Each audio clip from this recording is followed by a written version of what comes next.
За үзэгч та бүхэнд өдрийн мэндийг хүргэе. COP17 хурлын 12 дахь өдрөөс мэдээллийг та бүхэнд өгж байна. За өнөөдөр бол олон хилцсэн асуудлууд, хилцүүлгүүдийн хурлуудын бас зарим нэг шийдвэрүүд бол гарна. За үзэгч та бүхэндээ байгаль орчин уран зохиолын өөрчлөлтийн газрын уран чимэг даргатай бид ярилцах гэж байна. Тэгэхээр энэ удаагийн бас COP17 хурлын үеэр бас за Монголын байгалийн өв сан, Мөн мөнхийн Монгол, за мөн Тусгай хамгаалтай газар нутгийн хүрээнд ер нь ямар бас асуудлууд хилцэгдэж тодорхой бас шийдэл санхүүжилтүүд ер нь та бүхэн маань татаж чадав.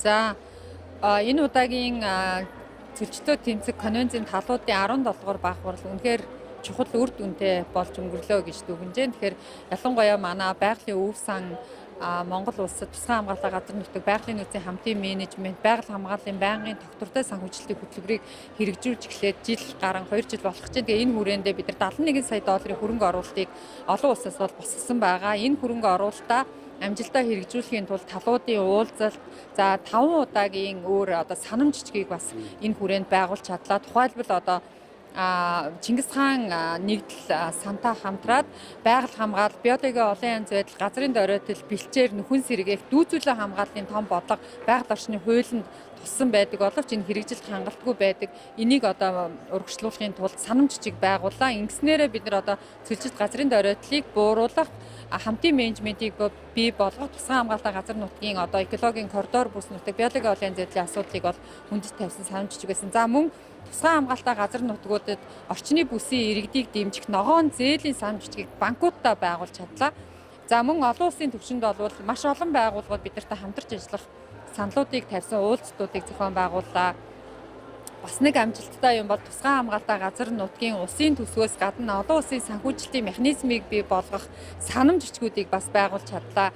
За ингэснээрээ тусгай хамгаалалтай газар нутгийн эрх зүйн орчин хамгийн түрүүнд хэрэгтэй байна гэдгийг бас олон улсын байгууллагууд хэлж байна. Тэгээд яг энэ COP-ийн үеэр бас тусгай хамгаалалтай газар нутгийн тухай хуулийн шинжилсэн найруулгын төслийг улсын их хурлд өргөн барьсан ийм амжилттай.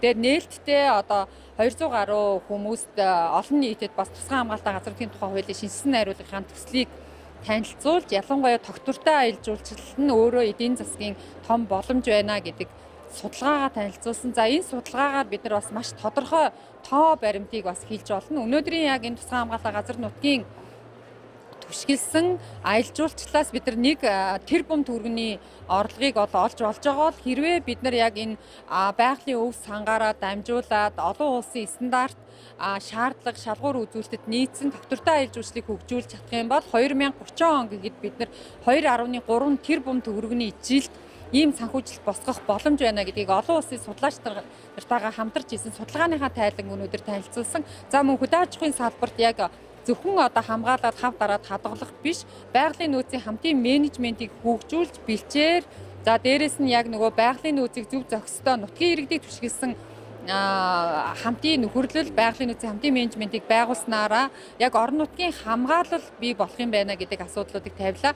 За биологийн олон янз байдлын хүрээнд яг шүхэр зүйл амтан, хавтгай, хулан, тайх, ирвэс, за энэ хүрээнд бол зэрлэг амтан, байгаль зэрлэг амтан хамгаалах нийгэмлэгийн олон улсын дэд ерөнхийлөгч ирсэн. Энэ үед бид нар бас маш чухал арга хэмжээнүүдийг зохион байгуулж цаашид хил залгаа газар нутгуудаа бүс нутгуудынхаа хамтын ажиллагааг өрнүүлэх уулзалтыг хийж, дараагийн уулзалтаа 2027 оны 6 сард Монгол улсад хийхээр бас хамтран ажиллах гэрээ байгуулж ажиллаж чадлаа. За мөн ТАК группийнхэнтэй бас яг энэ ЮНЕСКОд дэлхийн байгалийн өвд Монголын говь, за Монгол дагуурыг бүртгүүлэх ажлыг бас зохион байгуулах IUCN буюу байгаль хамгаалах олон улсын байгууллагын шинжээч нартай хамтарсан судалгаагаа эхлүүлээд 9 сард эхлүүлэх ажлаа бас амжилттай ярилцаж хэлцэж чадлаа. Ингээд дурдаад байх юм бол маш олон асуудлууд олон улсын түвшинд түншүүдтэйгээ бид нар ярилцаж санхүүжилтээ улам нэмэгдүүлэх. За Бутаны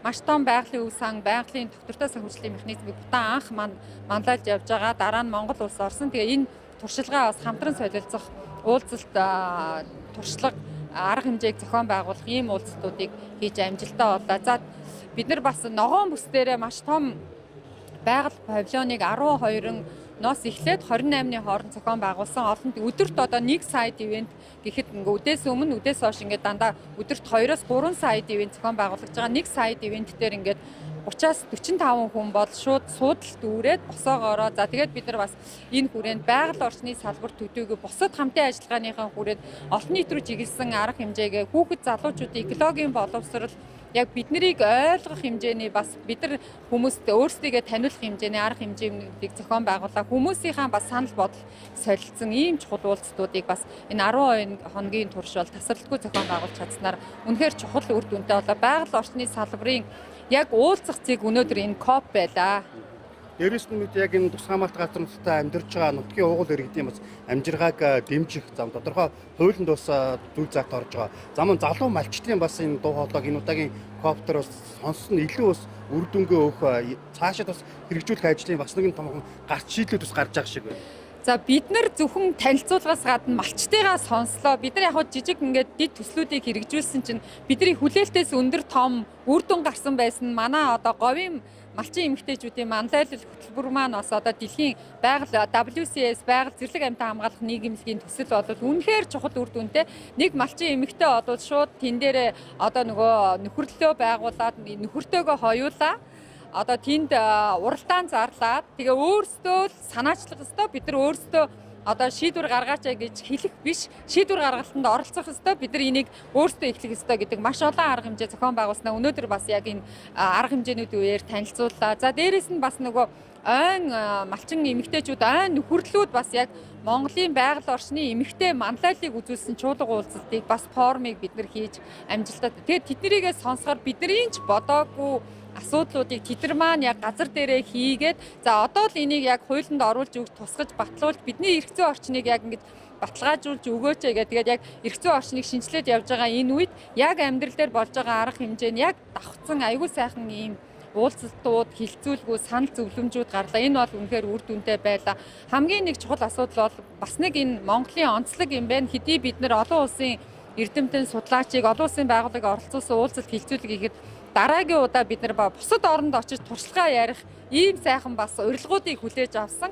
Манай малчдыг бас урьсан байгаа. Тэгэхээр Монгол ялангуяа энэ уламжил соёл ёс заншлаа алдахгүй байснараа бид нар энэ уур амьсгалын өөрчлөлт, сүлжилт, газрын дөрөөдөл, биологийн олон янз бүрийн хомсдол дөрөөдлийг бууруулахад Монгол улс өөрөө манлайлал үзүүлж ажиллах улс юм байна гэдгээ бас энэ копи үеэр бараг тунхаглаж чадлаа. Тэгээ энэ бол бидний үнэхээр чухал үр дүн байлаа.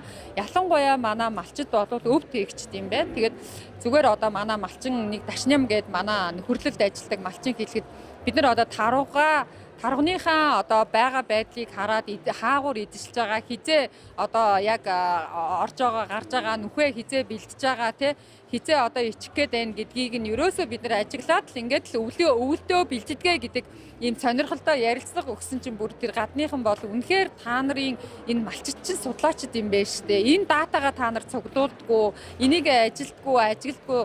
Тэгэхээр бид нар одоо өшөө эднэртэйгээ ажиллаж бүр ийм цахим орчинд дата платформ бий болгох хэмжээний бас санаачлагыг бас эхлүүлсэн байна.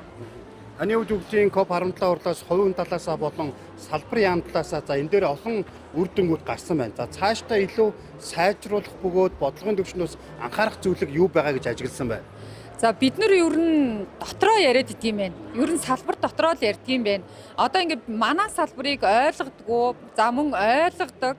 Тэгэд бас үг үзэл бодлоо хийлэх сайхан санаачлагууд маш их байдаг юм байна. Тэднийг бас өнөөдөр ингээд сонсож чадсан, хамтарч ойлголцсон аюул сайхан тийм ойлголцлын өдрүүд байлаа. За дээрэс нь байгаль орчны салбарыг дэлхийн нийтээрээ Монголын байгаль орчныг одоо огт мэддэггүй ямар ч төсөөлөлгүй ирсэн хүмүүсийн төсөөлөл ойлголт бол үнэхээр өөр боллоо. Тэгээд дэлхийд яг бид нар чинь одоо байгалийн унган төрхөөрөө ялангуяа одоо хаанч байхгүй том популяцийг хадгалж хамгаалж байгаа улс орн гэдгээ бас хэлж чадчихээн. Тэрүүгээрээ бахархаж омогч чадчихээн. Гэтэ бидэрт нэг дутагдaltaй тал байна. Энийгээ гадагш нь гаргаж чаддаггүй зөвхөн эндээ яриад эндээ хилэлцээд бүх юмыг болохгүй байгаа юм шиг өнцгөр хардгийм байна. Тэгээд үнэхээр их байглаас сэргээж итгэл найдраа бадрах ийм итгэл айгүй өндөр бий боллоо. Манай залуучууд айгүй мундаг болсон байна. Маш сайн англи хэлээр, бусад орны хэлээр ярьж байна. Тэгээд залуучуудыгаа бас мэрит зарчмаар сургах, хүний нөөцөө бэлтгэх ийм боломж бас биднэрт байгаа юм байна. улам залуу үеэ бэлдээ, үр хойчтой өвлүүлэн үлдээ гэдэг ийм итгэл найдвар төрлөө. Тэгээд бид нар хүмүүсийг бас гадныхныг сонсоод гадныхаа суралцсан гэхээсээ илүү энэ хүмүүстэй бид нар мэдээлэлээ хуваалцаж дэлхийд манлайлах бас боломж байгаа мэн гэдэг тийм итгэл найдвар төрлөө. За ажил амжилт хүсье. Баярлалаа.